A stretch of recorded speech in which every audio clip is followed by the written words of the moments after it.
Suena muy interesante, Adi. Entonces, te cedo la palabra y gracias por tu tiempo y por preparar esto para todo el equipo. Venga, pues hello a todos. Yo soy Adriana, así como dice Seimer, me pueden decir Adi también. Y yo soy directora de operaciones y content lead en ZigZag. Para quienes no sepan qué es ZigZag todavía, es una agencia de marketing. Entonces, pues vamos empezando. Hoy les voy a presentar cómo la comunicación es un arma de doble filo y cómo la pueden utilizar dependiendo del contexto para que les sea beneficiosa esta herramienta, ¿no? Entonces, vamos a empezar con un ejemplo. Les voy a platicar sobre el peor accidente de aviación en la historia que se dio en 1977. Y es el peor accidente porque ni siquiera se dio volando, los aviones estaban en la pista. Pero bueno, les voy a platicar un poquito más del contexto para que sepan. Estos dos aviones venían directo al aeropuerto de Gran Canaria, que está cerca de España, y hubo tres factores que desencadenaron este accidente. El primero es que en el aeropuerto en el que se supone que iban a aterrizar, hubo un ataque terrorista. Poquitas horas antes les avisan a ambos aviones que tienen que aterrizar en un aeropuerto aledaño que se llama Los Rodeos, ¿no? Entonces, bueno, de entrada, no solo estos aviones van a aterrizar acá, sino que todos los aviones que se supone que iban a aterrizar acá terminan en este aeropuerto. De ahí ya tenemos el primer factor, que es, tenemos un aeropuerto saturado. Segundo, las condiciones climáticas en este aeropuerto eran una neblina espantosa donde ni los pilotos ni la torre de control lograban ver más allá de los 100 metros. Y el último factor, que para mí es la cereza en el pastel, es el error de comunicación. Pero bueno, para que entiendan un poquito más, ahí les va el meollo del asunto. Nuestros dos aviones, el de KLM y el de Panam, llegan a este aeropuerto. KLM llega antes y se detiene a cargar combustible y pues Panam llega después y lo está obstruyendo KLM, entonces tiene que esperar.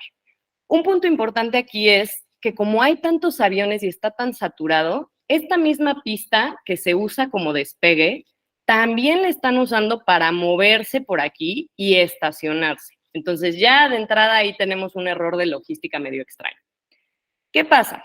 A KLM se le dan instrucciones de moverse por la pista de despegue, dar la vuelta y despegar.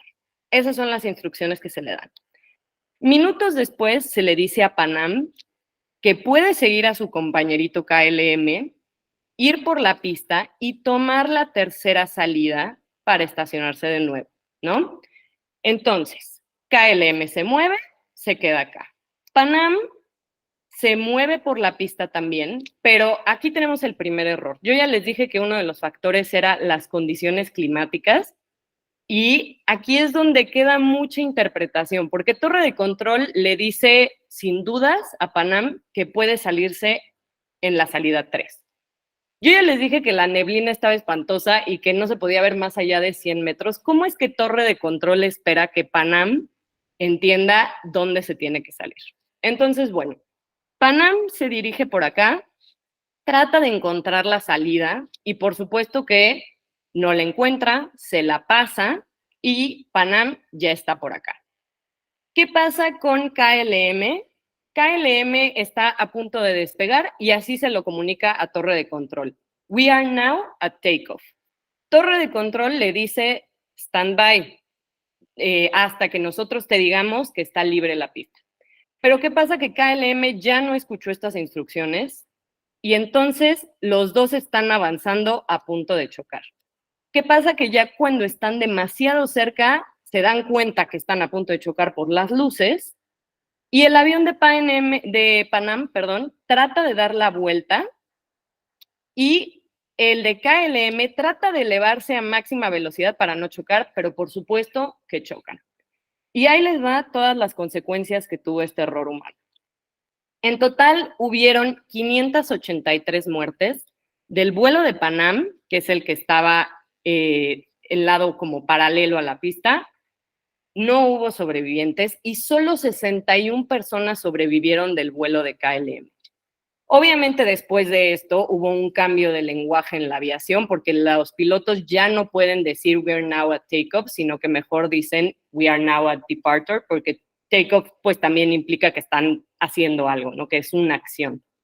Y aquí creo que es una buena analogía para dejar claro que en tiempos de crisis la comunicación es clave, pero esto es algo que ya todos entendemos. El problema es qué pasa con las interpretaciones que tienen los demás.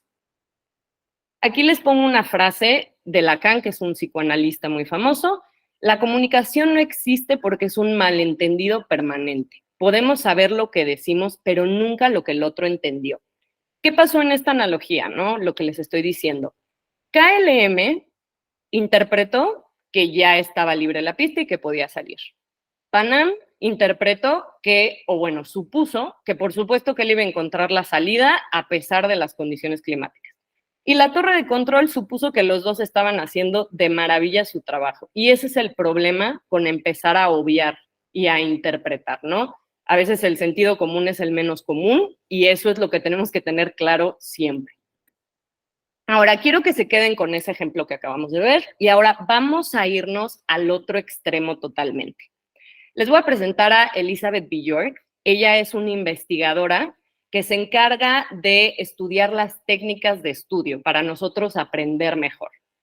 Entonces, ¿qué hace? Ella a sus alumnos les da 2 artículos. El primero tiene todas las palabras completas, pero el segundo tiene algunas de las palabras con espacios en blanco. ¿Qué pasa? Cuando hace este ejercicio por primera vez, los alumnos resulta que recuerdan más palabras de las que estaban con espacios en blanco que las que estaban completas. Ok, ahora vamos a hacer este ejercicio por segunda vez. Se los vuelve a hacer. ¿Y qué pasa? Que esta vez se nivela. O sea, ya no solo los alumnos que recuerdan más palabras con espacios en blanco están como en un buen nivel, sino que llega al mismo nivel ese artículo o esos alumnos que tenían el artículo con palabras completas. Y aquí la conclusión a la que podemos llegar es que, por supuesto, que omitir nos ayuda a completar por nuestra propia cuenta. Entonces, cuando nosotros nos encargamos de tratar de completar palabras en blanco, cuando tengamos todo, vamos a ser más eficientes y probablemente vamos a recordar más. Aquí otra frase. Si un cuadro pudiese ser explicado con palabras, las palabras bastarían y el cuadro sería superfluo. ¿Qué quiere decir? Que es, por ejemplo, cuando nosotros le tratamos de explicar el meme a alguien. No le vamos a explicar el meme porque entonces pierde el sentido, pierde todo el chiste. Y aquí me voy a meter un poquito más a estrategias ya de marketing y al storytelling en general. Les voy a poner un ejemplo de una campaña de Lego que se lanzó hace ya varios años. ¿Y en qué consistía? En poner a varios personajes de diferentes, o sea, de la cultura pop, ya sea de caricaturas, de series, de películas, etcétera, o incluso eventos históricos, pero bueno, eso ya después, si quieren, ustedes lo investigan. Les pongo aquí el ejemplo de pues todos sabemos que son los Simpsons, ¿no? No hay necesidad de poner nada más. Nosotros podemos aquí saber Imagine, es lo único que nos dicen, Lego, y nos están poniendo a toda la familia de los Simpson. ¿Por qué? Porque son personajes icónicos que ya conocemos, no nos necesitan decir nada más. Si nosotros le pusiéramos aquí los Simpson, se arruina. Ya con eso tenemos una excelente campaña publicitaria. Entonces, para meternos un poquito más al storytelling, pues el corazón de la narrativa al final del día es omitir pedazos significantes de nuestra historia. Y esa es al final del día una técnica literaria que se llama elipsis, para los que no lo conozcan.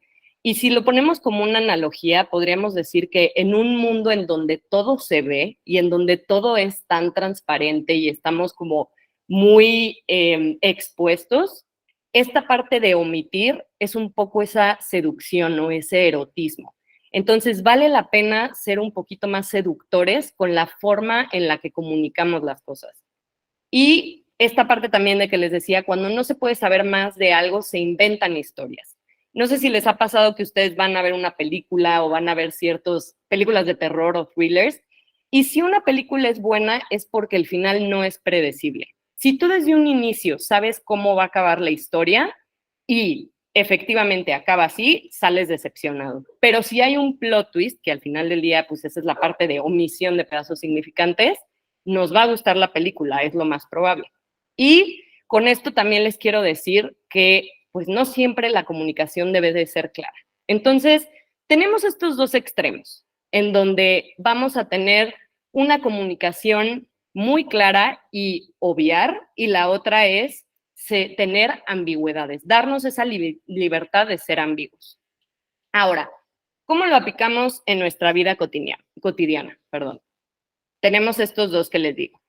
La comunicación con claridad y lo podemos aplicar en esta, pues, ambiente profesional con tener procesos y roles definidos y tener congruencia entre ambos. Y ahora, esto es algo que nos pasa mucho a todos y es obviar. Por ejemplo, si yo le digo a Bego, oye Bego, ¿qué crees? Ahora te toca ser directora de arte. Felicidades. Bego perfectamente ya dice, wow, voy a ser directora de arte, buenísimo, pero ¿ahora qué?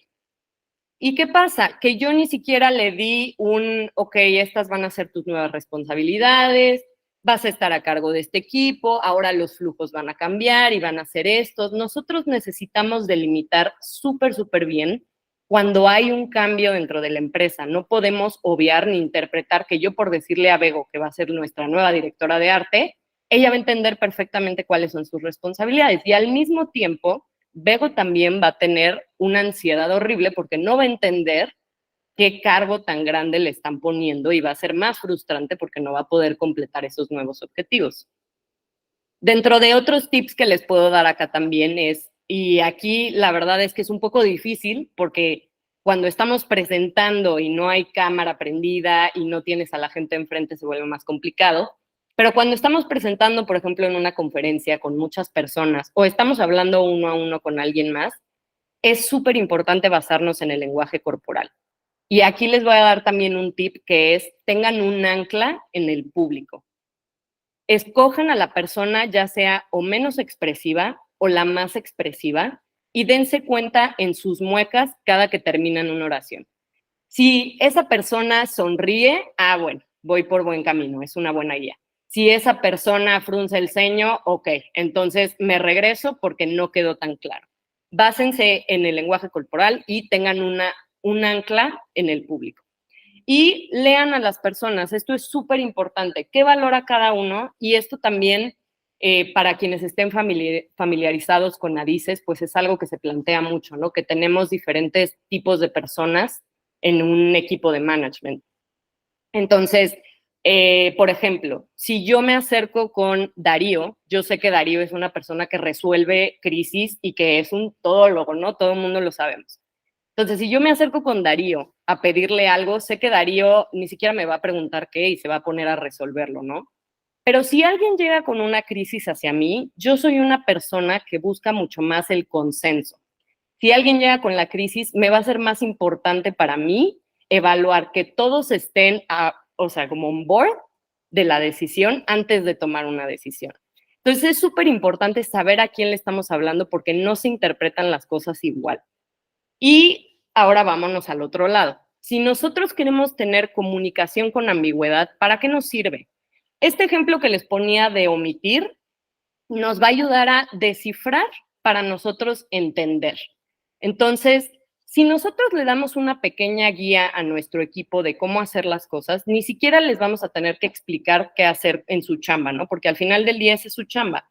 Pero sí darles una pequeña guía para generar esa curiosidad y de ahí que ellos lo hagan solos al final del día. Porque es este efecto de generación para después no necesitarlo, ¿no? Y por supuesto que lo más importante es el storytelling para vender tu idea. Tú puedes aplicar estas ambigüedades, y no necesariamente ambigüedades, pero estos huecos en tu historia cuando quieras vender una idea. Cuando tú quieres atrapar a alguien, no vas a empezar luego a decirle lo explícito. Y es un poco de lo que manejamos en TikTok, por ejemplo, que se usan hooks, que no luego entras a la historia, sino que entras con la carnita de la historia y de ahí ya vas explicando. Y es un poco lo que yo hice, ¿no? Si nosotros nos ponemos a organizar una presentación, como lo hice, y manejamos diferente orden en cómo narrarlo. Si yo hubiera empezado a explicarles desde aquí, hola, mi presentación es esta y les voy a enseñar cómo usar la comunicación en estos dos ámbitos, los hubiera perdido probablemente. Pero entonces, ¿qué hago? Empiezo con un ejemplo de la vida cotidiana que podemos usar como analogía y que genera un poquito de morbo. Entonces, pues eso es todo. Muchísimas gracias por su atención y no sé si aquí tengan alguna duda. Gracias, Adi. Pues muy, muy interesante, la verdad, y sí, tienes razón, atrapa la cuestión de un ejemplo cotidiano y pues impactante, ¿no? Si alguien tiene alguna duda, por favor levante la manita y ya le pasamos la palabra para que pueda preguntarle a Adi algo. Sí. Santiago, adelante. Hola, buenos días. Primero también, excelente presentación, muchas gracias por todo. La pregunta es, ¿cómo se halla ese balance entre lo que se tiene que decir y lo que no se tiene que decir? Sí, Hasta ahí, ¿no? sí, ¿Cómo se claro. encuentra ese balance? Pues es un poco lo que les platicaba, que se tiene que analizar el contexto, ¿no? Porque si nosotros queremos usar esta parte de la ambigüedad en nuestro ambiente profesional, pues entonces pasan este tipo de cosas como lo que nos comentaba Rodrigo, ¿no? Incluso en su coloquium, que si nosotros no sabemos qué es lo que el cliente quiere y no lo delimitamos, entonces vamos a tener unas expectativas que no vamos a poder cubrir por lo mismo, porque hay ambigüedad. Entonces, esta parte, por ejemplo, si ponemos ese ejemplo del cliente, lo que podemos hacer es, cuando nosotros le comunicamos al cliente, igual y no llegar con él directo con todo lo que se hizo, ¿no? Por poner un ejemplo, no llegar con todo el trabajo que se hizo, sino un poco con prepararlo para esa idea y ya después presentarle. Eso sería un poco de ambigüedad. Pero si queremos ponerle claridad al asunto, pues desde un principio, y eso ya lo dejo como a la presentación que dio Rodrigo también, pues tenemos que delimitar muchas cosas para que no queden esos huecos. Y al final del día, la verdad es que es algo que pues se tiene que regular a partir del contexto que ustedes vivan y ir viendo también las consecuencias que puede traer cada cosa que, o sea, cada vez que se use o esta o esta. No sé si un poco contesté tu pregunta. Sí, perfecto. ¿Alguien más que tenga alguna duda que quiera preguntarle a Adi? Tenemos bastante tiempo para dudas, ¿eh? Entonces, adelante. Nadie, ¿seguros? Dale, Rodrigo. No sabía si primero era tiempo de colaboradores y después de managers, por eso me tardé. Pero Adi, me encantó tu plática muchísimo, sobre todo como la narras y demás. Creo que uno de los aspectos más importantes en la comunicación y que nuestra industria se puede beneficiar mucho de ello es, ¿qué consejos podrías darle a alguien para poder mejorar la capacidad que tiene en entender lo que el cliente pide? Es decir, si ahorita, por ejemplo, porque me imagino que muchos de los que están aquí presentes el día de hoy van a tener que quizás estar en una reunión con el cliente y demás, ¿qué tipo de dinámica o herramientas podrían tener para poder aumentar las chances de que lo que el cliente es lo que quiere sea lo que ellos entiendan? Claro.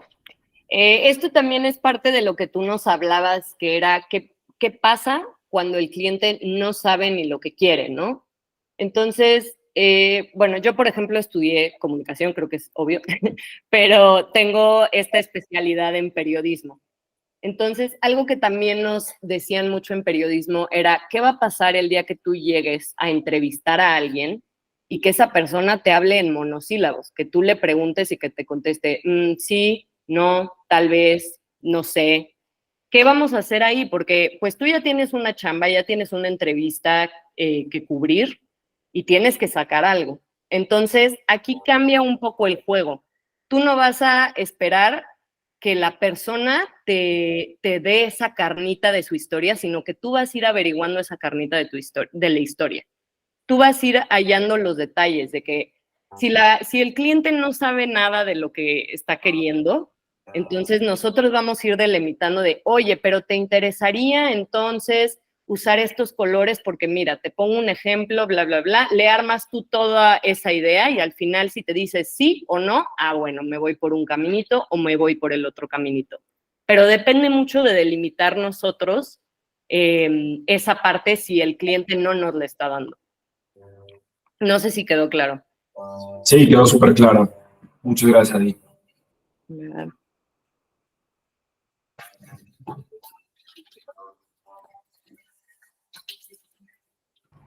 Adelante, Cristian, y después Jacobo.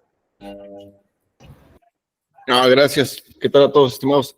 Adi, muchas gracias. Me quedó muy claro el ejemplo que diste y lo importante que puede ser a veces una omisión, ¿no? De un malentendido que puede ser una pecata minuta, pero pues tiene una gran repercusión.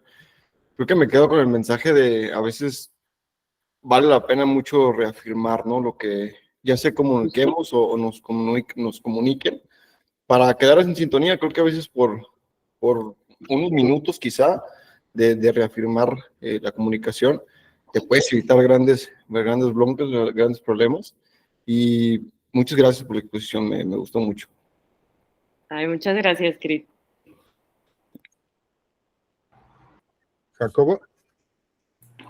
Vale, hola, y buenas a todos. Bueno, no sé si se pueda, digamos, estructurar de esa manera o no sé exactamente.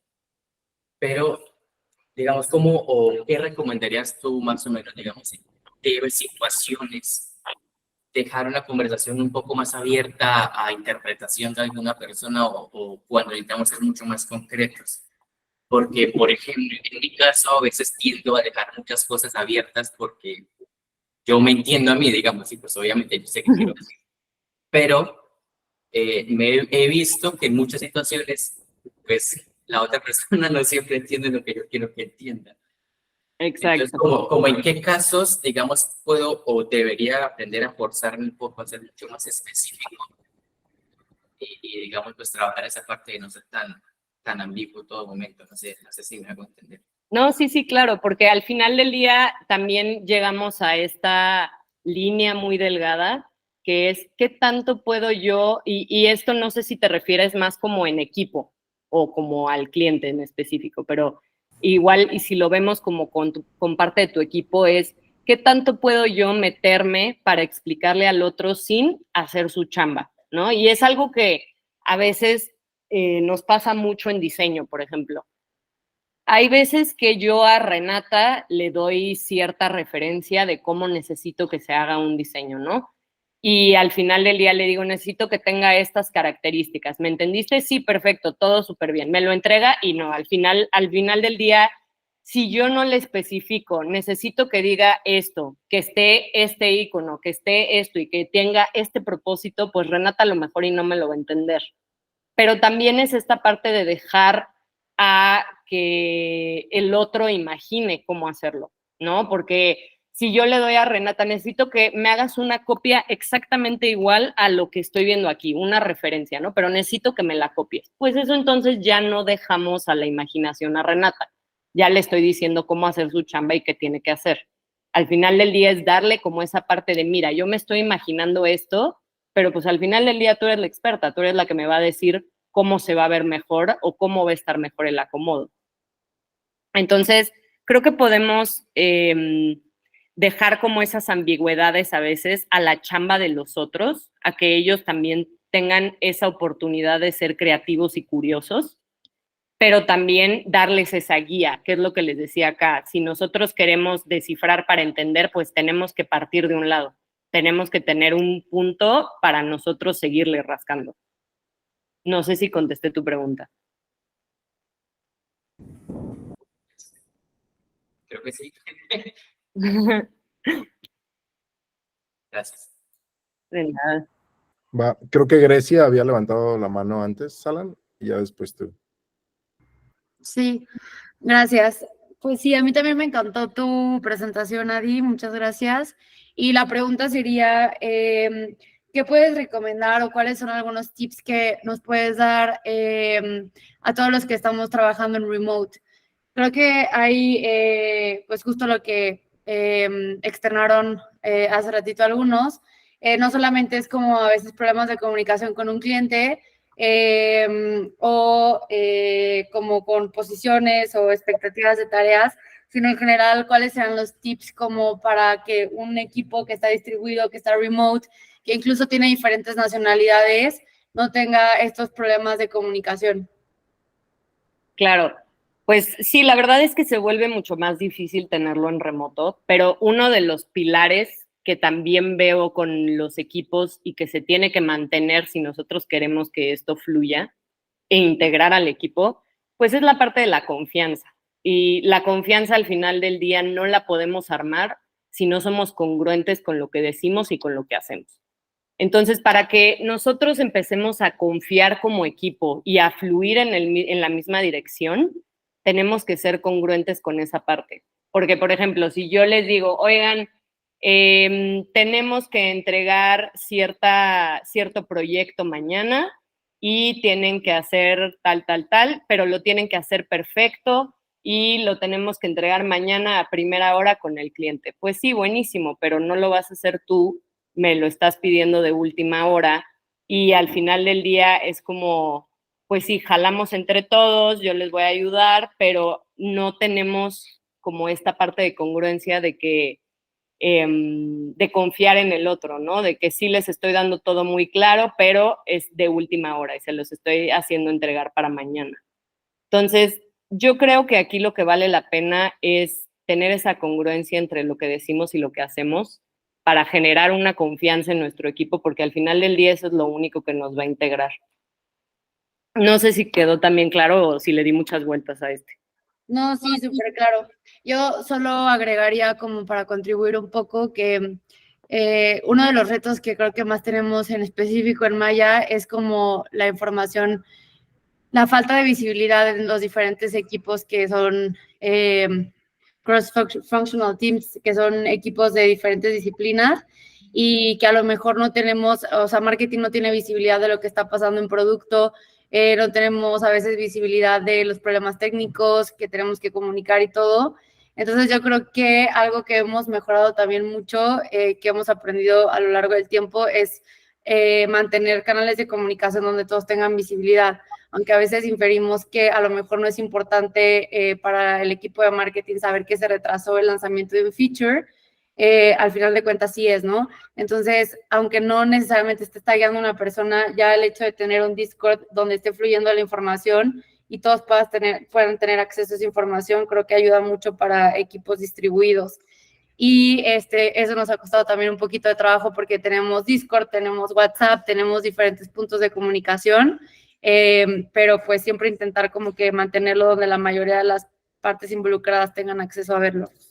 Sí, exacto. Y es un poco también de lo que les decía de, pues no obviar, ¿no? Y al final del día, si tenemos tantos canales de comunicación, pues siempre va a ser un desmadre y se va a dar a muchas interpretaciones. Es que yo te lo puse acá, pero es que yo lo puse acá, pero es que lo leí en el chat. Entonces, digo eso, y me incluyo, porque pues es algo que no hemos podido solucionar en Maya, porque tenemos varios canales ahí de difusión, pero pues al final del día eso es lo que también se tiene que establecer. ¿Por dónde nos vamos a comunicar? ¿Por WhatsApp, por Discord o por mail, ¿no? Por poner un ejemplo. Pero sí tener como ese medio de comunicación principal, donde si se ponen las cosas ahí, entonces es regla de oro, ¿no? No lo puedes fallar. Porque es algo también de lo que nos pasa. Si se pone en WhatsApp, pues igual y no hay tanto pedo si no lo viste, pero si está en Asana, si no lo viste va a haber problemas, o sea, porque era responsabilidad y es nuestro canal principal para verlo. Entonces, creo que, pues bueno, eso es parte como de las técnicas también, tener un canal de difusión, saber a quién le toca cada cosa y ese proceso de cómo se llevan a cabo las tareas, pues también es muy importante. Vamos con Alan y después con Milagro, ¿vale? Sí. Hola, Adi, muchas gracias por la presentación. Creo que como todos estuvo muy padre y se sintió muy claro el mensaje que nos compartiste. Justo me llegó una duda después de lo que nos compartió Jacobo, que ya dentro del contexto de un diálogo civil entre personas y no tanto como clientes, pues entiendo que la comunicación sucede entre dos partes. Y Ujú. me dio la duda de hasta qué punto definimos nosotros como nuestra responsabilidad tomar la iniciativa para propiciar como esta cultura de comunicación más abierta y clara, y hasta qué punto podemos definir, ok, esta parte ya no me toca y pues también es la otra persona que tiene que tomar esta iniciativa. Uy, es que ahí ya nos metemos en temas más de relaciones como interpersonales. eh, y pues, no sé, me gustaría también si tienes como algún ejemplo para poderte ayudar en esa parte. Bueno, creo que sería más, por ejemplo, en, no sé, como debates de temas normales, no sé, como podría ser a veces la política o comentar sobre religión, que las personas se sienten muy cerradas a, pues, comentar los temas, compartir ideas y como que rebotar la pelotita de estas pláticas, Ujú. que no tanto es como, pues, temas personales, emocionales, pero sí es un ambiente en el que puedes dialogar y desarrollar nuevas conversaciones, pero se siente como si las otras personas no siempre toman la iniciativa o no siempre están como que abiertas o conocen cómo jugar con esta dinámica. Ya, ok, o sea, cuando una persona está como muy cerrada con su idea, ¿no? Ajá, o sea, ¿cómo definimos, ok, hasta aquí me toca intentar y sí, Pues lo que yo recomendaría aquí, y es lo que normalmente también se recomienda cuando una persona de plano no quiere escuchar, es empezar a entender su punto. O sea, ¿por qué la persona está tan clavada en demostrarte cierto punto y no abrirse a nada más? Entonces, yo aquí lo que recomendaría es empezar a preguntar y preguntar y preguntar de que si te da una idea, ¿no? De que no, pues es que yo no considero que el aborto debería de ser legal, ¿no? Por ponerte un ejemplo. ¿Pero por qué? No, pues porque XXX. Ah, pero ¿por qué esto? No, pues porque tal, tal, tal. O sea, al final del día lo que también vale la pena hacer es un poco empezar a, como acorralar, podría decir, pero en el sentido de entender lo que el otro está pensando. Porque, pues, o sea, como les dije, Lacan ya nos ha dicho que aunque nosotros queramos entender lo que el otro nos diga, nunca, nunca vamos a poder entenderlo al 100% porque se presten a malinterpretaciones o a interpretaciones de los otros simplemente. Entonces, eso es algo que yo recomendaría, hacer preguntas desde la idea tan tajante que trae el otro y desde ahí ir desenvolviendo y probablemente llegar a un acuerdo ya más formal. ya. Muchas gracias, Adi. Nada. Eh, Milagros y después Darío. Hola, Adi. Bueno, felicitaciones por la presentación, me gustó mucho. Y yo quería hablar un poco para reforzar lo que preguntaba Grecia de un poco esto de trabajar a la distancia y cómo lograr una buena comunicación en el equipo. Creo que algo que también me ayudó mucho a mí es siempre hablar cuando tengo dudas. Ese también es un tip que le daría a Grecia porque bueno, pasa muchas veces que se asignan las tareas por Asana o tenés una rutina y por ahí, bueno, puede pasar que el resto da por sentado que vos sabes cuáles son las tareas que hacer y cómo hacerlas y que ya viste dónde están. Y puede ser que vos por ahí te pierdas o que no sepas bien cómo hacer una cosa. Entonces, algo que a mí siempre me sirvió mucho es hablar cuando tengo dudas y no hacerlo como pienso que pretenden que lo hagan. Y bueno, después como que lo presentas y al final, como no habías entendido, capaz se presenta mal la tarea. Entonces, mi recomendación por ahí también es esto de hablar en el momento de tener la duda para evitar problemas a futuro. Claro. Y es parte, o sea, si volvemos acá, ¿cuál fue también de los errores mayores? Que este compa no se le ocurrió volver a preguntar, oigan, ya me pasé, voy bien, me espero, me quedo acá, o sea, todo ese tipo de cosas que nosotros tomamos como obvias, pues no, es lo que les decía, el sentido común a veces es el menos común y tenemos que reafirmar siempre, siempre, más cuando Más todavía cuando tenemos factores que se están juntando, la comunicación tiene que ser como ese hilo conductor de todo, porque si eso se pierde, entonces todos los factores van a acabar rompiendo al equipo. Entonces, Bien. esa parte de no obviar, yo creo que es lo que más nos tenemos que llevar de esto, que no debemos de... y al final del día, pues es eso, ¿no? De que aunque queramos, no vamos a poder ser completamente explícitos en lo que queremos decir, porque siempre va a haber interpretaciones, pero esa es una técnica que podemos hacer, no obviar nunca. Nunca decir de que, bueno, es lo que les decía, si Bego ahora va a ser directora de arte, pues no tengo que obviar que ella sabe ahora qué es lo que tiene que hacer, ¿no? Entonces, siempre tener como esa parte de tanto cuestionarnos nosotros y preguntar, como pues entender que el otro no va a saber nunca lo que le estamos diciendo al 100%. Bien, gracias. Nada. Darío, ¿tú querías preguntar algo? Gracias, Adi, por la presentación. Mi pregunta es, en tu experiencia y como comunicóloga, ¿tienes algún recurso, hobby, práctica recurrente que te sirva como entrenamiento para mejorar la comunicación interpersonal y también para reforzar y nutrir más tu lenguaje? ¿Algún, tal vez, autor, algún audiolibro, algún podcast, algo así? Uf. Híjole, la verdad, a mí me encanta recomendar mucho como series o películas, incluso. Les recomiendo mucho Lacan, pero no se vayan a leer a Lacan porque es una persona súper complicada de entender, vaya la redundancia, pero váyanse si quieren estudiar un poquito más de Lacan y cómo nuestro lenguaje nunca es 100% certero.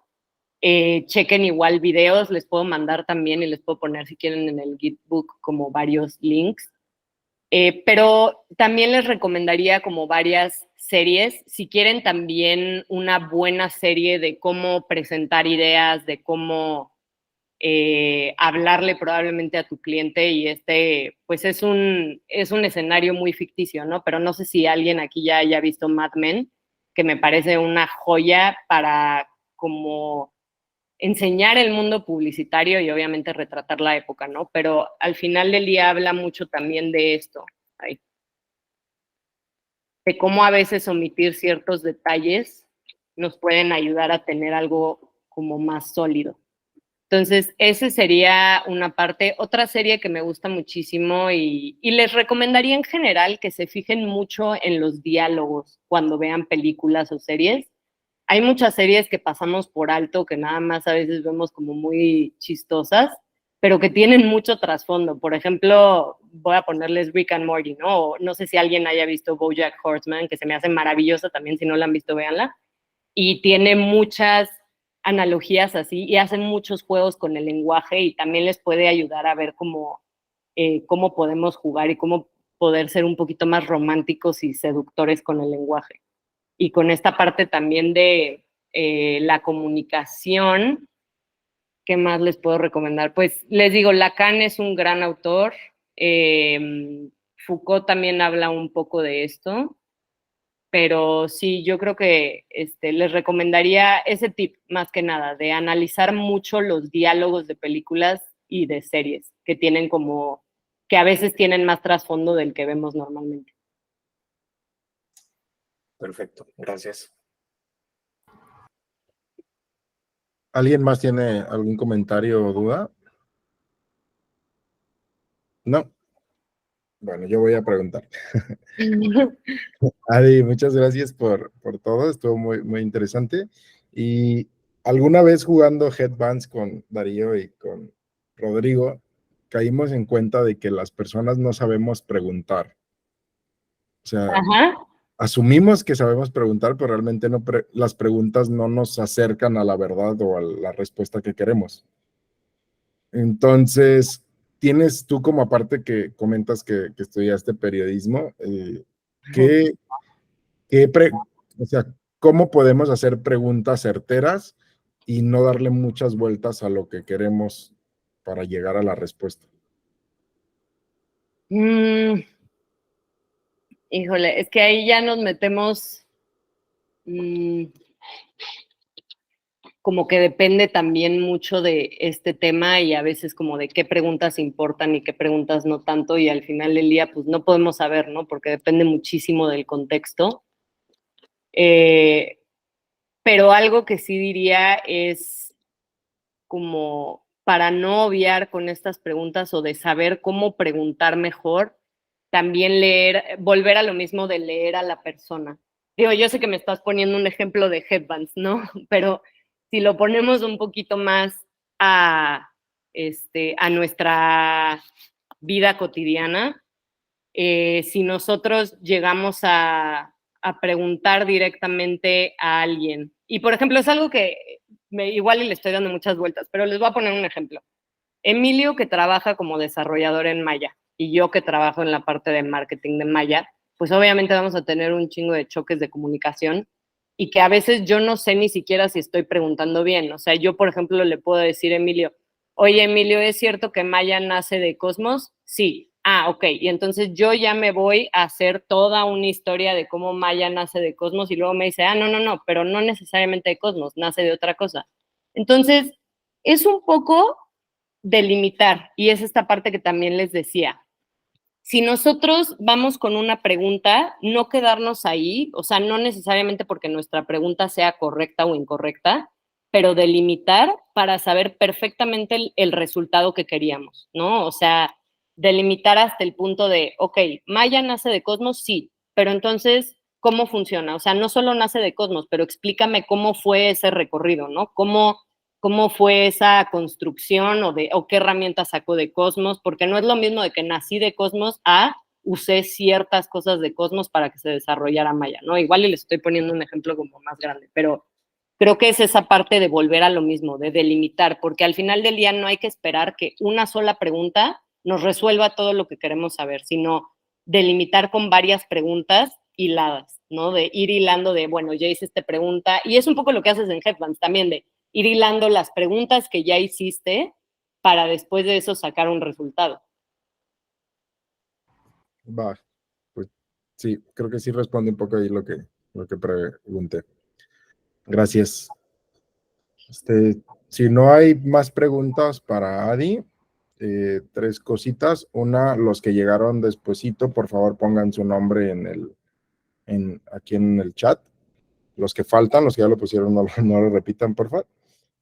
La otra, les recuerdo, chicos, que hay que tratar de no poner comentarios de broma mientras está haciendo toda la presentación, porque pues distraen un poco del tema principal. Y la otra, ayúdenme por favor dándole las gracias a Adi y dándole un fuerte aplauso por el excelente trabajo que hizo. Muchas gracias, Adi, la verdad te la rifaste. Y esperamos pues vuelvas pronto por acá a darnos otra plática. Ay, pues gracias a todos por su atención. Y espero les sea beneficioso. ¿Quieres decir algo más ya de despedida o ya sería todo?